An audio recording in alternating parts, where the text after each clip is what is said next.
In Romans chapter 12 and verse 4, it says, "For as we have many members in one body, but all members do not have the same function. So we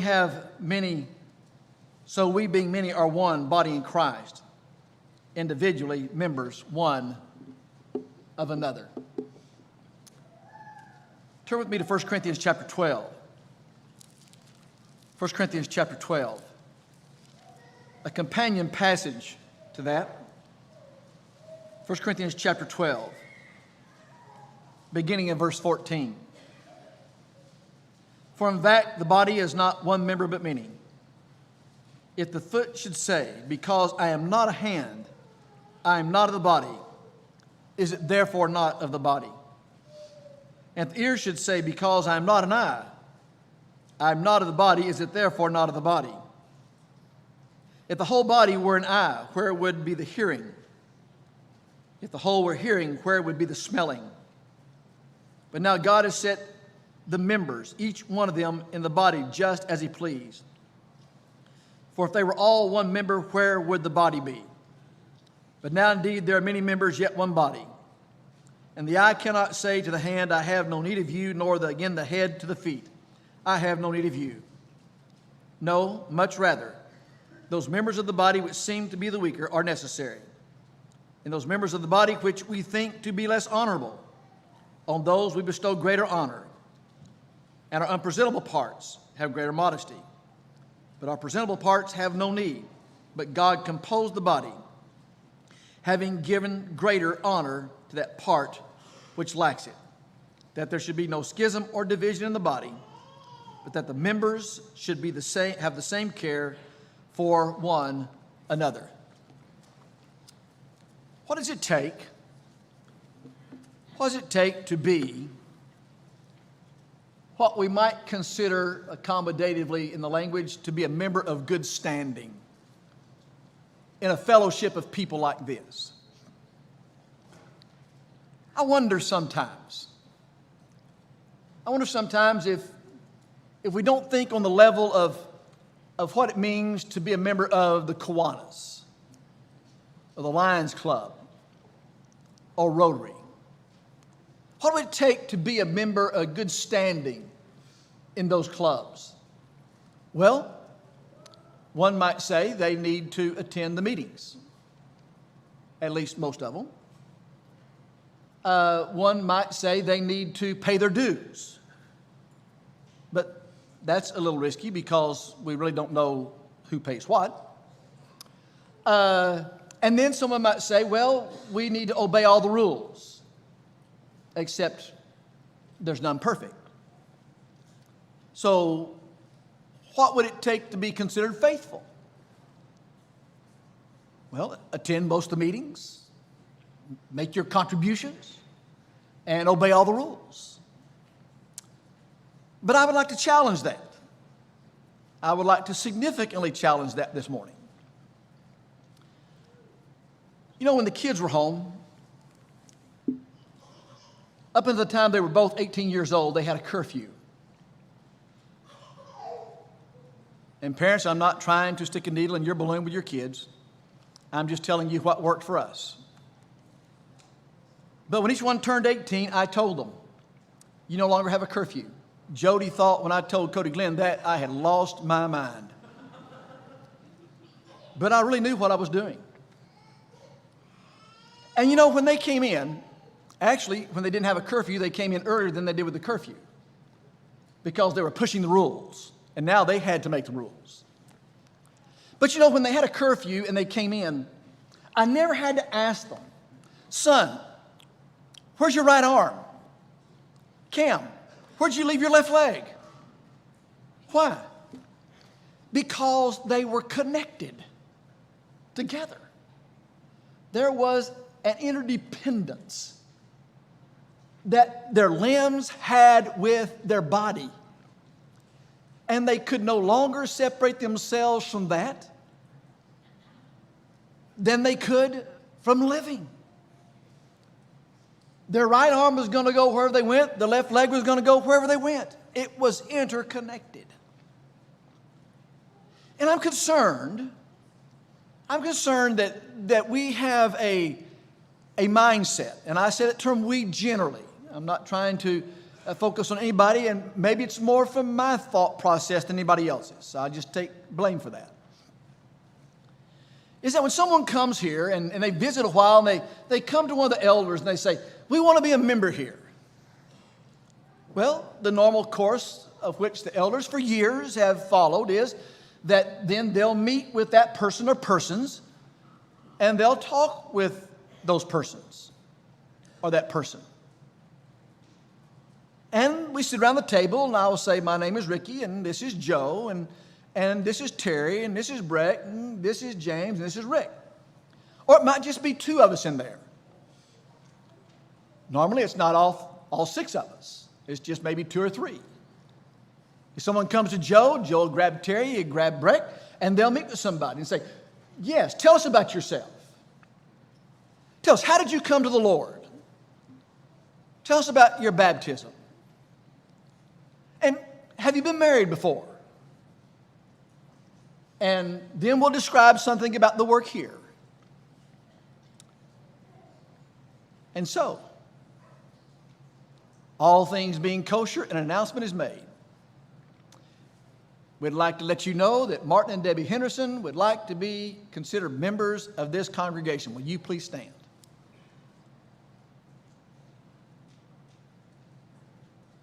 And the social club begins.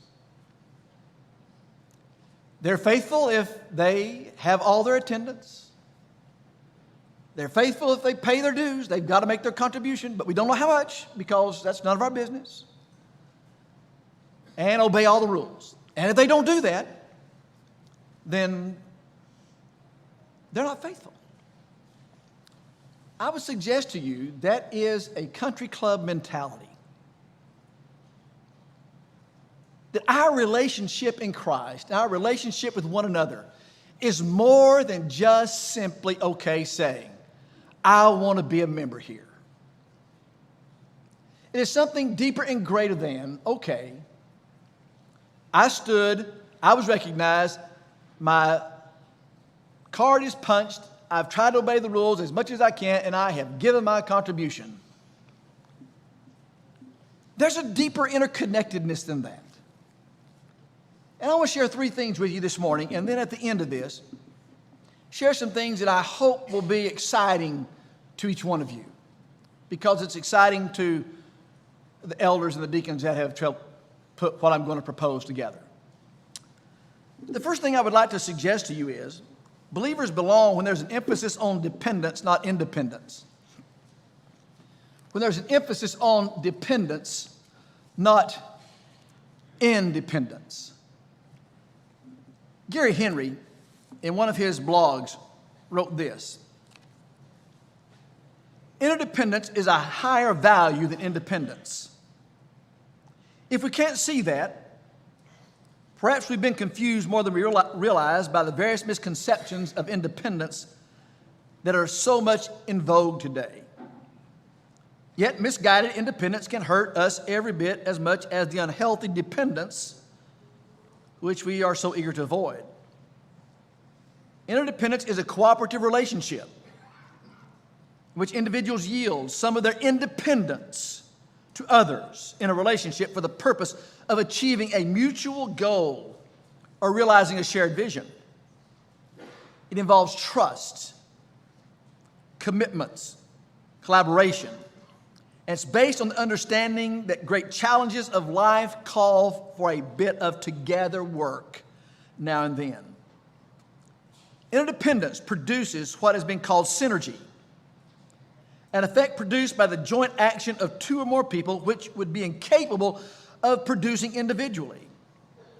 One person brings to the work certain qualities or abilities, others are supplied by another person, and in the end, a result is reached that marvelously multiplies what any of the parties could have created alone. So interdependence goes beyond independence. The courage of independence. Interdependence adds humility. The humility to recognize when we can do more together than we can separately. Interdependence, as many have noted, is a choice that only independent people can make. It requires a strength of character not possessed by those who are still bogged down in blaming and evasion of responsibility. So if we've grown dependence and come to see the value of independence, that's good, but it's even better if we've come to appreciate the synergistic power of interdependence. Indeed, one of the major measures of personal maturity is the extent to which we've learned to live and work interdependently. If we're not there yet, we should at least make sure we're growing in that direction. There's several things that Gary mentions there that I think are so valuable for us to think about when we think about this idea of dependent versus independent. It's not unusual to hear someone say, well, I just need Christ, I don't need the church. Well, I would think then that Paul would disagree with that in Romans chapter 12 and 1 Corinthians chapter 12. You know, we value, especially in the United States of America, and especially in my beloved Texas, where we every year remember the Alamo and the independence that it took to secure our freedom. We are an independently minded people in America, and it is a rugged individualism that defines Americans. But that wasn't what Paul thought he needed when he came to Jerusalem after being 3 years in Arabia. He came back to Jerusalem where he had been guilty of putting many that were Christians there to death, or consenting to their death, and wanted to what? Join himself to the disciples there. Not so he could pay his dues, not so he could obey all the rules, and not so he could have his attendance card punched perfectly, but because he wanted to be dependent on them as he was coming and going. The word for this is what we just spent back in April a week talking about, and it's the word that Ralph shared with us over and over again each night of the week. It's called fellowship. That word fellowship speaks of a partnership. It speaks of a mutuality. It speaks of a dependence and interdependence on one another. It means I'm your partner, you're my partner. We are partners one with another. A local church is a fellowship of people who are in partnership together. There has been a mutual agreement for each to put their shoulder to the work. It is not based on any independent individual. It is based on all who have the humility, as Gary described it, to recognize we can do more together than we can separately. But it takes commitment. It takes understanding. It takes long suffering. It takes forbearing. It takes a willingness to step outside of ourselves. In Galatians chapter 5,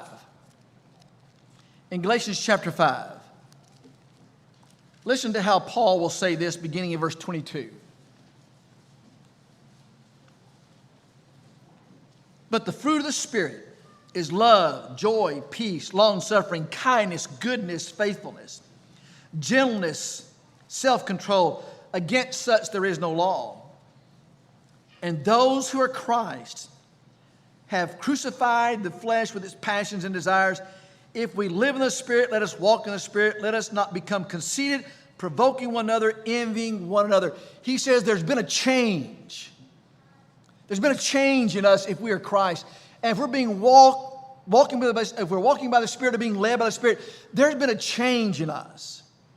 And that is seen in our attitude, that's seen in our disposition toward one another, that is seen in how we have changed in relationship to others. So the first thing we need to emphasize when we think about this aspect of belonging to one another When you think about this aspect of fellowship, we emphasize dependence, not independence. Second of all, we emphasize equality, not superiority. Turning back to Romans chapter 12. Romans chapter 12. This time verse 3. Romans chapter 12, this time verse 3. For I say, through the grace of God given to me, to everyone who is among you, not to think himself more highly than he ought to think, but to think soberly as God has dealt to each one a measure of your faith. The underlying premise of that passage is this: think highly of yourself. Because he can't warn against thinking too highly of yourself if we don't first of all think highly of ourselves. So what he says is, first of all, think highly of yourself, but not too high of yourself. Why? He says, God has dealt each one a measure of faith. What you have as a gift from God. That's what you have. Whatever you have as a gift from God. Whatever we possess as a gift from God. What that tells us is this: everyone that is a part of this fellowship, or as Paul describes it in Romans chapter 12, 1 Corinthians chapter 12, that is a part of the body of Christ, is important. Please understand, there are many functions, but there's only one role: servant. An evangelist is not higher than anybody else. That's just a function. An elder is not higher than anybody else. That's just a function. A deacon is not higher than anybody else. That's just a function. A Bible class teacher is not higher than anybody else. That's just a function. I can function in the area of service as an evangelist, or someone can function in the area of service as an elder or a deacon or a Bible class teacher. There are many areas of function, but there's only one role, and that is of servant. And it's a servant of the Most High God. A servant of the Most High God. And what that means is, therefore,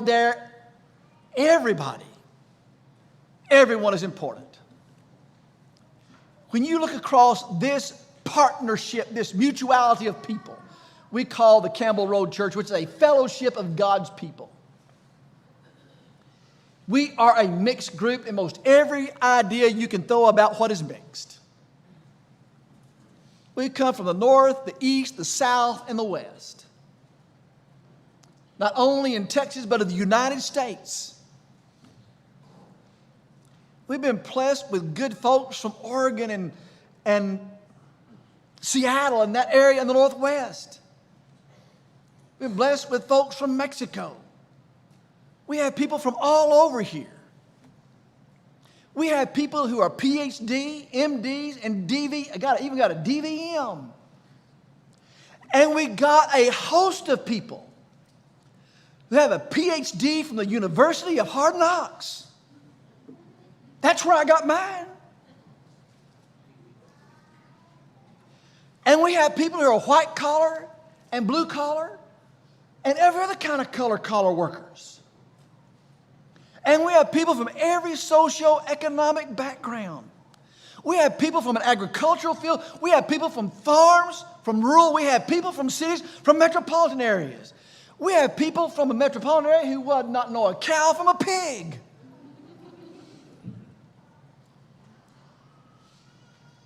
But they know the Lord from Satan.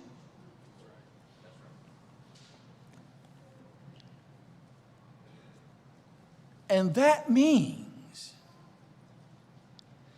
that in this fellowship of people, there is no me. It is we.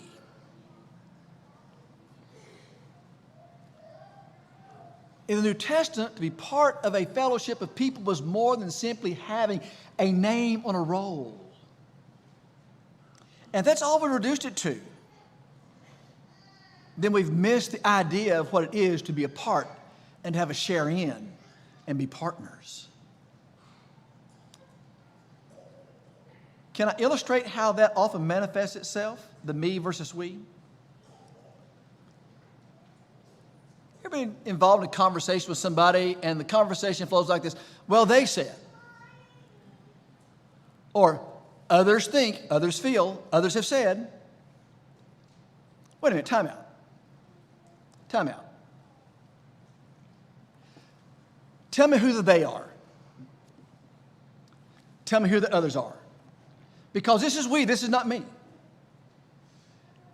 Well, I'm going to protect them. I'm not going to tell you who they are. I've told them to come talk to you. If they don't come talk to you, that's their problem, not my problem. But there are others who think, others who feel. They have said, wait a minute. When we said that, we've not protected anybody. We've just indicted 400 people. We haven't protected a soul. There's been no magnanimity on the part of the person who said, well, they said, but I'm not going to tell you who they is. They have to come to you. Others just said, but they have to come to you. No. You've indicted everybody. Now I'm wondering, okay, is it you? Is it you? Is it you? Is it you? Did you say that? Did you say that? Who said that? No. If I can't say who said it, then don't say it. Because this is about we, not me. You see, we're looking at equality, not superiority. And when I say they said it or others said it, intended or not, what it says is, I know something you don't know. And you need to know it, but I'm not going to tell you what you know, what you need to know. I'm superior in you than you in some way. No. Every person is important. And that brings me to the third consideration.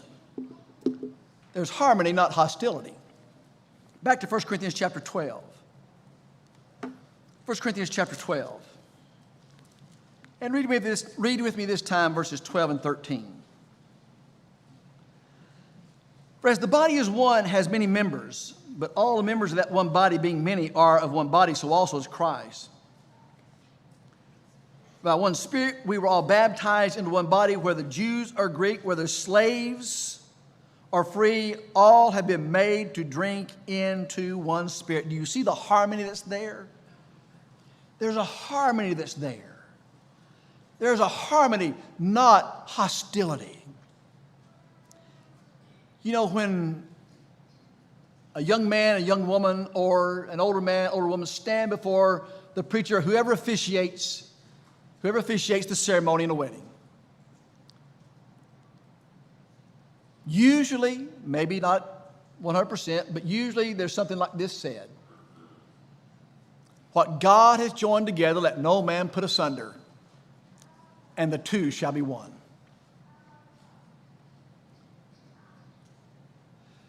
But now you've got a woman who came from one kind of family. You've got a man that came from a different kind of family. And now you're going to bring those personalities from those families into this relationship, as well as the pattern of thinking that has been developed, as well as all the socioeconomic things that develop, as well as whatever the dysfunction of one is and the dysfunction of the other is. You bring all that to, and now the two are going to be one.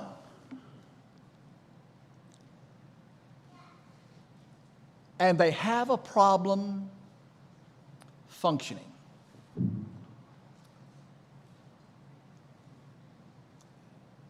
Because they haven't yet learned to have one mind. You see, fellowship is not me-ship, it's not your-ship. It is fellowship. And marriage is the ultimate of what that fellowship is, and what that says is, when I come to you and you come to me, I'm going to do what I can to create harmony in this relationship, not hostility in this relationship. But would it be a far stretch of an observation to make this?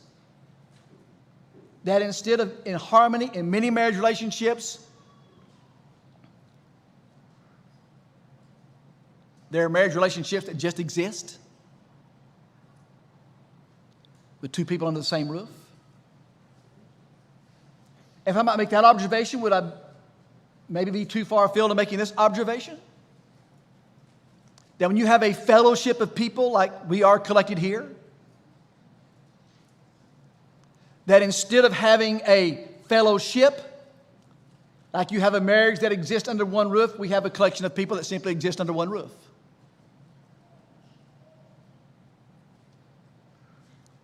We've all collected, but there's not been a joining together. They're still acting in concert. What might impede that harmony? Well, it might be we have not become dependent on each other. It may be that we have not recognized our equality together in spite of our differences or with our differences. I would suggest a few other things. It's a possibility, not a probability. It's a possibility, but not a probability, that some false teaching would take place. That's a possibility, but not a probability. Not with the strength of the present elders you have, and not with the strength that are the people of this church who have a strong love for Bible knowledge.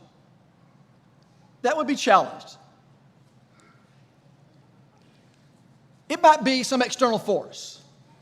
It might be something externally that would disrupt the harmony. And that's a possibility. And what we thought would never be possible, we saw in the last 2.5 years became a possibility. That we had to work hard for that not to be the case. We had to work hard together to maintain that harmony with all the differences that took place in the last 2.5 years. It could be some external force. If somebody externally, if a person came in externally and tried to disrupt the harmony of this fellowship, there would be a circling of the wagons, and that would not be true. But I'll tell you where the greater challenge to maintain harmony over hostility comes. It doesn't come from some false teaching. And it doesn't come from some external source.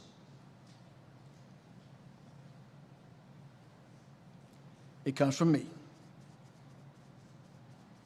And it comes from you. It comes from inside these walls. It comes from us.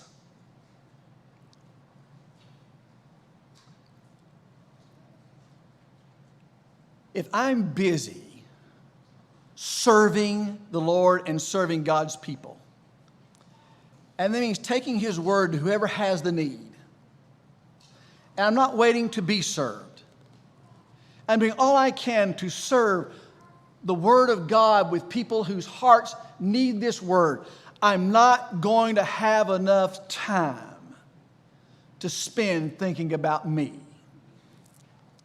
And that I'm not getting the attention that I feel like I deserve.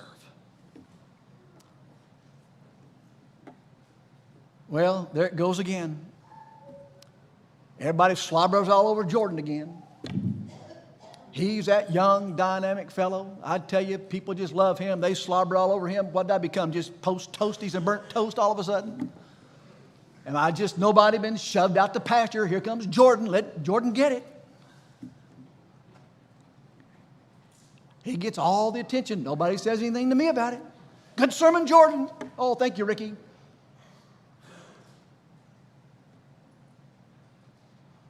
I hope you understand that is quite a demonstration that's not real.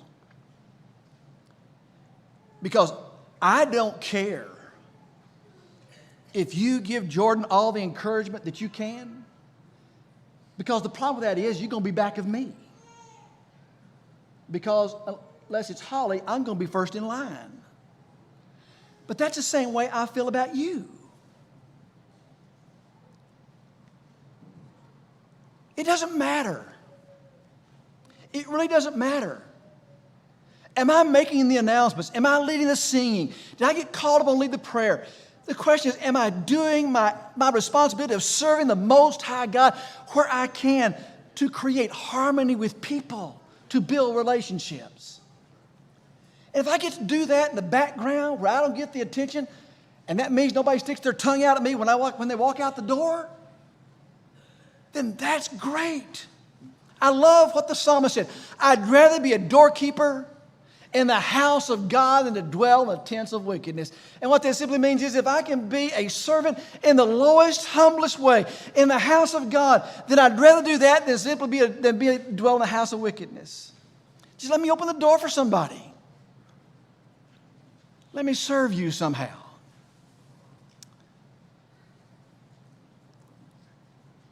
So it's harmony, not hostility. I would aver that this is the greatest period of time to be a member of the Lord's church and to be a part of the Lord's people. We have the greatest assets before us. I'm not a social media guy, you understand that, but I will tell you, there is a good use of it. I know I had to swallow hard to say that, but there's a good use for that. There are people who are using it in a mighty way to help spread the gospel. I appreciate that. That's just not my niche. I don't know things about it. Now, if you want to sit down across the table and find out, I can tell you one-on-one what the book says. But we got people who know about that. We're blessed with that. We even have cars. Marvel. You can drive across Dallas to study with somebody. You don't have to drive across Dallas. Zoom. Team. Blue Jean. You can get on there and you can have a conversation with someone in India if you can speak Indian. You think about the time we live in to spread the gospel. And all we're going to do is a lot of navel gazing? Have our head down, whining and complaining, fussing and griping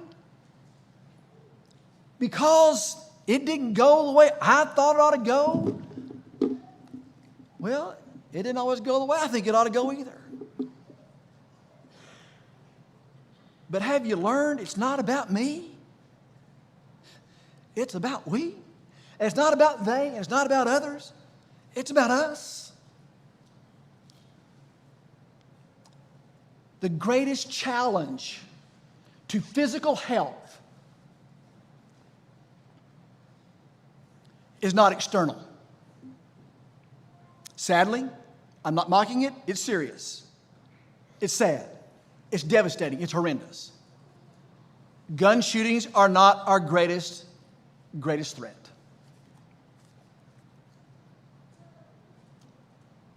More lives are lost, not from physical outward diseases, but because of heart diseases and internal diseases like cancer.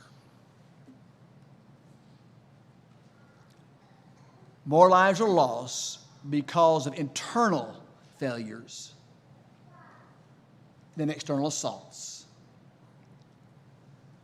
And more local churches are destroyed by internal failures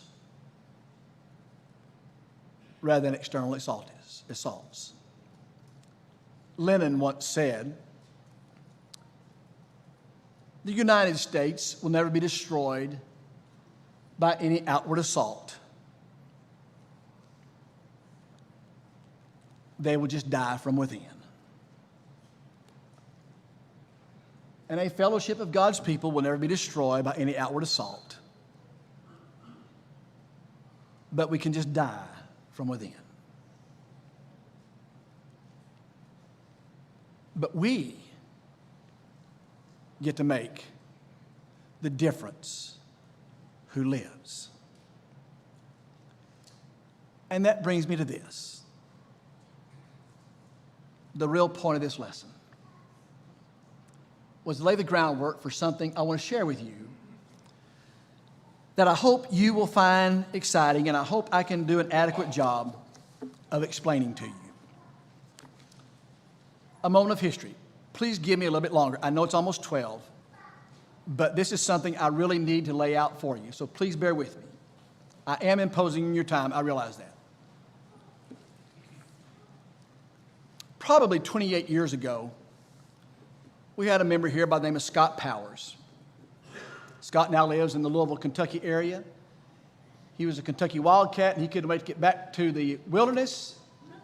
So he left the promised land and has lived in the wilderness ever since. And is now, like many of us, as a Dallas Cowboy fan, a frustrated Kentucky Wildcat fan.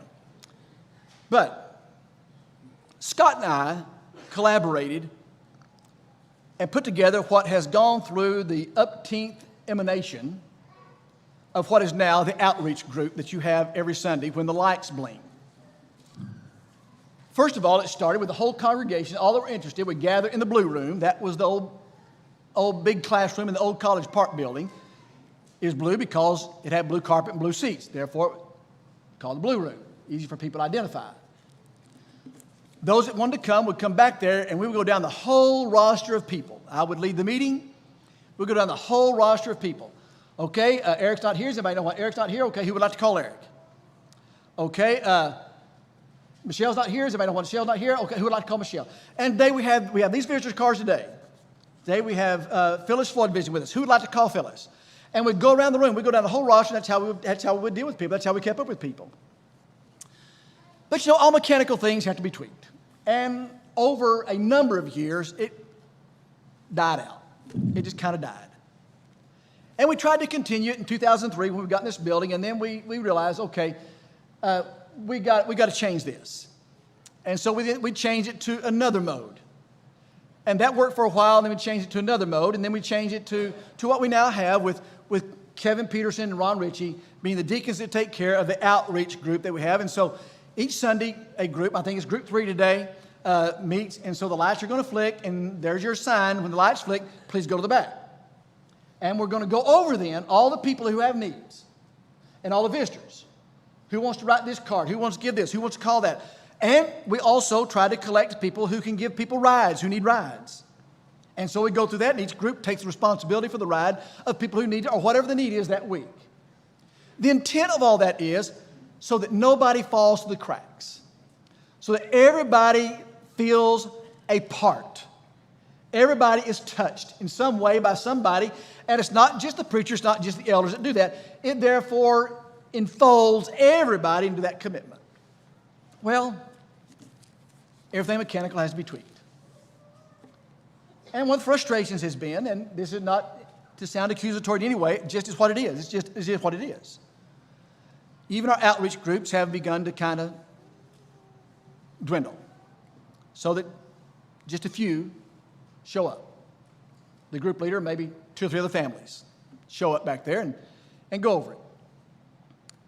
So, probably about 3 months ago, maybe 4, the elders met with the deacons. We had a collaborative time period with them in which we talked about the whole work. And we do that almost every year. We meet with the deacons and have a collaborative day with them, which we try to talk about the whole work, all the ins and outs, the nuances of the work. What are we missing? What do we need here? What do we need to do here? And so this time, what we did was we divided the church into 5 different areas of consideration. Like there was an area of worship. And Paul Bennett headed that, was the deacon that headed that up. He had an elder in his group and also 3 other deacons that worked with him. Every group had a deacon that was in the lead. An elder was in that group that was in the background, not leading it, was in that background for reference if needed. And then we had social media, we had website, we had evangelism, we had visitors, and we had member engagement. How many of you, raise of hands, how many of you like the spotlight? You like the spotlight that comes out? The spotlight that comes out, that Ron sends out? Okay, it comes out every Monday or Tuesday, every spotlight. You like that? That's a result of the work that Ron Rickie, Justin Chapman, Gerald Holt, and Kevin Peterson, did I get them all wrong? All did in their collaborative work, how to stay in touch with people. And so you received an email, and you were asked to fill out this form on Spotlight, to be the Spotlight. And so it was to ask you, okay, what's your name? How long you been here? Are you related to anybody? What's your favorite song? Who's your favorite person? Who would you like to meet? What's your bucket list? And it was to help us get to know each other better, know something about you better. And there have been a lot of positive responses as a result of that. Well, the second part of that is this. Starting July 1st, what we're going to propose is a new way to handle our groups, a new set of groups. I'm going to talk through you some of the mechanics, and then we're going to talk about the groups. This all has the precontext of believers belonging together. That's what this is all about. First of all, the new groups are designed to provide a structure for work or activities, a forum within which everyone can exercise their faith and love for God through specific service. These functions align with our purpose and work as Christians. The hope is that from volunteering to engage in a particular function, renewed energy, greater fellowship, and devotion will result. Therefore, everyone should volunteer for a group, no matter your age. There's something for everyone. All are needed. Furthermore, sign up for groups will be performed biannually. Every 6 months, there'll be new sign up. Members can only be part of one group at a time. Put a peg there in just a moment. There's a limit of 55 members in each group, which will be assigned as a first-come, first-served basis. Now, obviously, you know the groups I'm talking about yet, so hold up. Don't jump ahead of me here. Stay with me here. Again, the sign-ups will be performed every 6 months. We ask you to be a part of one group at a time. Limit of 55 members in each group, and there are enough groups that will include the whole. Next consideration. Each group will meet no less than once a month, some meeting weekly, if desired. The frequency of the meeting being determined by the type of work performed and the desire of the members in that group. At least one meeting will be in person. Virtual meetings can be utilized. And then, contact of leaders and members will be through various methods. Virtual meeting through Zoom or Teams, emails, text messages, phone calls, or Telegram Messenger are useful methods. If you don't know what Telegram Messenger is, then I'll tell you who you can talk to in just a moment. But that's an app on your phone. For example, Aaron Bond and Matt Sanders and the outreach guys use this app. And what it does, so if Paul and Renee are visiting today, Aaron's back there and he says, okay, in section 2, midway down, you have this brunette and you have this gray-haired fellow that look like a match, but they're sitting together and they're visiting with us today. They're Paul and Renee Bennett, and they're from Bug Tussle, Idaho. They're visiting with us today. Or they just moved to Dallas from, and their affiliation is. And so it identifies who that visitor is in this audience. And that goes immediately to that app. Those who are plugged into the app immediately see that. So that's the app. Some groups will need quick exchange of information. The Telegram Messenger has proven to be useful and will be utilized. So that's the instruction. Now, here are the groups. I'm going to talk through each one individually. First of all, there's a group we've called the encouragement group, addressing the spiritual needs of the family, of the members. The group leader in that group we've asked to be Justin Chapman. Justin will head up the encouragement group. The encouragement group is just what it says. That group will meet and they will study about and talk about ways to encourage others. The process of that will be determined by Justin and the group. But it could be, not limited to, writing notes, sending emails, phone calls. Much of what is done in the outreach group will be involved in this group too, or also. And so, also there will be ways to stay in touch with each other with this. So it's just what it says, encouragement. It's an encouragement group. So if you want to be in an encouragement group, then Justin Chapman will be the guy that is the leader in that group, and he'll be the one leading that group. The second is the evangelism group, and it's just what it suggests, to engage in external evangelism opportunity and some how-to stuff. And Jordan Schaus will be the group leader in that group. Again, some of the outreach stuff will filter through the evangelism group also. So we're not going to miss the stuff that's taking place in the outreach right now. We're simply putting that in another area, 3 other areas to work. So it'll be about evangelism. It'll be contacting people, how you organize, like some of the neighborhood studies we've had. through the years. They'll be part of that. And Jordan has some things that will be helpful to carrying out evangelism, if that's your taste. Then the next group will be service, assisting in the physical needs, and this will be the third group that will be part of the outreach information. So encouragement group, evangelism group, and service group will be part of the outreach information as a part of it. Brian Turquette will be the man that heads up that group. And that activity is just, that group is just what it sounds like, is to provide service to people who need that service, or how we can help others and be aware of that. The next group is called the enfolding group. The enfolding group and encouragement group do have some similarity. There's a slight overlap in some of these. We acknowledge that. But enfolding group is, okay, we have new people who've come into us. Like some of you guys, is it 50 new members or so we've had, Rick, come in the last little while? 50 new members come in. Now, let me back up here. We talked about existing or being a fellowship. We talked about existing under a roof or being a fellowship. And we have 50 new people within a year and a half come join us. Are we going to be the Lions Club or are we going to be the Lord's Church? How can we take those new people? So, those of us who've been here a while, we know each other. We know what makes each other tick. We know how to push the buttons. We know each other. I've known Brian and Jana since they were in high school, since they were seniors. We've known each other. But those who have come in that are new to us don't. How do we help those who are new to us feel a part of and be pulled into the group? That's the enfolding group. I'm not saying one's more important than the other, but that's a big deal. Because we don't want our new members to come in and say, well, I just feel like I'm lost in the numbers. And we hear that. We hear that. And we don't like that. We don't want that to be the case. Because this is not the Lions Club. This is the Lord's Church. So that's the enfolding group. The next group is song worship. Tom Pledger will be heading that work up. It will encompass the totality of all that goes with our song worship. It will not be so focused solely and only on developing and learning new songs, but that will be part of it. It'll be on song worship and all the aspects of what song worship involves. And Tom is gifted, and Tom will be great to help us in that group. And so if you're interested in that, then Tom is the guy you need to talk to.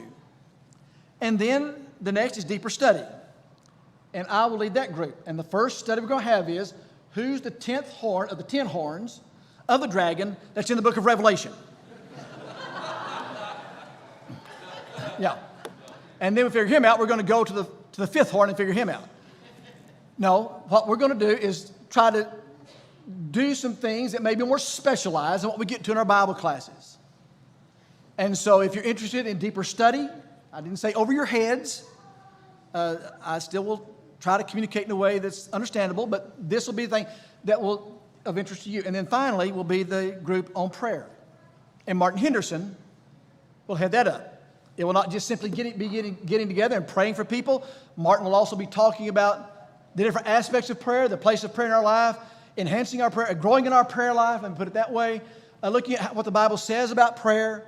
And so that group will meet, and Martin Henderson is the group leader there. Now let me go back to something I said I wanted to put a peg on. I said sign up for groups will be performed biannually, every 6 months. So the group you're signing up for between now and June 11th. June 11th is the cutoff date. No, July. Is it June 11th? June 11th is the cutoff date. Ron will be sending out links through email for you to sign up for the group you choose.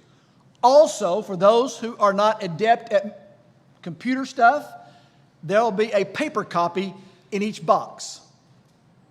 So paper copies will be there, and when you fill out the paper copy, give it to Ron, just you. Just give it to Ron so it doesn't have to go to the other guys, Gerald and Justin and Kevin. When you fill out the paper, give it to Ron. You fill out the blank on the computer. It's going to go back to him, and he'll get the organization, how all this flows. So first of all, the group you're signing up for is for 6 months. Second of all, the thing I put a peg on, we ask that members only be a part of one group at a time.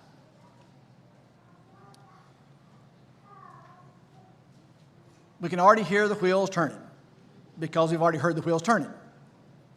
Well, but what if I want to be a member of another one? Or what if my wife wants to be a member of this one and I'll be a member of that one? What if I'm not a member of the singing group, but I want to go join in the singing? Well, obviously, folks, we're not going to lock the door. Okay, we got 55, lock the door, nobody else can come in. We're not going to set this up where we exclude anybody. But at least from a goal and purpose point. Obviously, if there's a husband and wife that's involved, the husband and wife want to be together. They don't want to be going to 2 different groups. And so we understand there's going to be some cross-pollination here that takes place. But as much as we can, we ask you to participate in that one group for those 6 months with the proviso, understanding there might be some cross-pollination that takes place along the way. It's a structural thing to try to keep the thing flowing in an organized kind of way. But if you show up at Tom and Elaine's and you're not in the singing group and say, I want to sing tonight, Tommy's not going to go, you have to go home. He's going to say, okay, come on in. And if you come deeper study group and your husband's not there or your wife's not there, I'm going to say, sorry, you can't understand what the 10th, you will never know who the 10th horn is. It's only for us, only us. This is closed information. You get it? You get what I'm saying? Sign up for 6 months and try to participate in that group and limit yourself to that. And then here's the deal. The next 6 months, we'll rotate around. Now, here's the hope in this. Here's the hope in this. Here's the real serious hope in this. We hope by this being more function, volunteer oriented, as opposed to what's been done for years. We got the 8 groups. Okay, we shuffle the groups every year and a half. Ron puts all the names in, shuffles a deck, comes out. Okay, he divides the groups up. Ron's done a great job for us doing that for years. Ron's done a yeoman's job for that. That when you sign up for this group that you want, you'll really want to be there. And you'll really want to be a part of it. And you'll really want to participate in it because that's the one you're interested in. And you signed up for that and you said, I want to be there to be part of that. I want to share in what that is. So I've heard several positive things about Kevin's Fruit of the Spirit class and how Kevin conducts that class. Folks, that's this. That's this. This is Kevin's structure of a class. That's what this is. If you want to get together on a smaller basis like they do in the Fruit of the Spirit class in which you share things like that as Kevin conducts the class, that's what this is. That's what we're trying to lay out. And so we hope that you'll be more energetic and more enthused to be there. But it will depend upon our participation in it. Obviously, we're not going to twist anybody's arm behind their back. We want you to want to do it. We want you to want to be there. We appreciate this. I want to emphasize, this is not a byproduct of the elders' thinking. The elders endorse this and promote this and have our 100% support for it. This is a byproduct of the work these deacons did and Jordan. Because Jordan joined in with helping them understand how they can lay this out. And so Jordan's experience with this is helping us in this as well. So don't think, okay, well, the elders came up with this. No, we support it. We want to do it. We're behind it 100%. In the end, it has our name on it. We recognize that. But understand, we're at the bottom of the food chain, not the top of the food chain. We're not bosses telling you what to do. We're asking you, will you serve in this way? This is something our deacons and Jordan helped come up with in this. So, sign up will begin immediately. When you get the link, or it's put in your box, you add to June 11th. The new groups will start July 1st. And when July 1st comes, the present outreach system will be no more. It will be blown up. It will be part of our dusty history. And so we ask you to be part of this. Now, if you have any question about this, I gave you the name of the group leaders. Let me revert those one more time. Justin Encouragement, Jordan Evangelism, Service Brian Turkett, Enfolding Rick Foster. I think I missed Rick. Enfolding Rick Foster, Singing Tom Pledger, Deeper Study myself, Prayer Martin Henderson. Or if you have other questions, you can talk to Ron, Gerald, Justin, or Kevin Peterson, because they know all about this. So, I hope I put that in an understandable way for you. We're just trying, folks, to help people belong. Believers belong. We're trying to help be dependent on one another. We're trying to help each other stand on the same ground. And we're trying to create a relationship that's harmonious together. We want everybody. Paul talked about the least part. Okay, if you feel like you're the least, he said the least is still important. As I close, I think about the members of the body, this physical body. You know, we talk about vestigial organs like we can live without them. So, you know, I had cataract surgery just recently. And I asked my ophthalmologist, I said, is this going to be good when you do this? Is this going to be as good as what it was before I had cataracts and glasses? He said, you mean the original equipment? I said, yes. Is this going to be as good as original equipment? He said, no, nothing's as good as the original equipment. And it's better. I don't need glasses, but it's not like the original equipment. There's still things that, you know, sometimes come in and out. And we think we can live without an appendix, and we think we live without a gallbladder. It's not the same. It just isn't the same. Once the original equipment's gone, it ain't replaced. I don't care if you can have a transplant or not. It's not as good as the original. And here's the take home. It doesn't matter how small that organ is in our body or how significant or small you think you are in this fellowship, which is not true. You are a most important part of this partnership. Please understand that. And our shepherds want you to know that. We don't want anybody feeling like they don't have a place or can't have a place in this fellowship of people. This is a very, very precious relationship. You've been patient with me. I know I took your time, but I think this is important. Did not know how to lay this out any other way. We're going to stand and sing a song. That will be for our encouragement. And if there's a pressing need that you have in some way, then won't you come while together we stand while we sing. Thank you for connecting with us this morning. We're so thankful that you were able to do that. If you have questions, we'd love to have the opportunity to talk to you. You can contact us at www.thebibleway.com or questions@thebibleway.com. Questions@thebibleway.com. We'd love to have you in person. Come if you can, but thank you for connecting with us.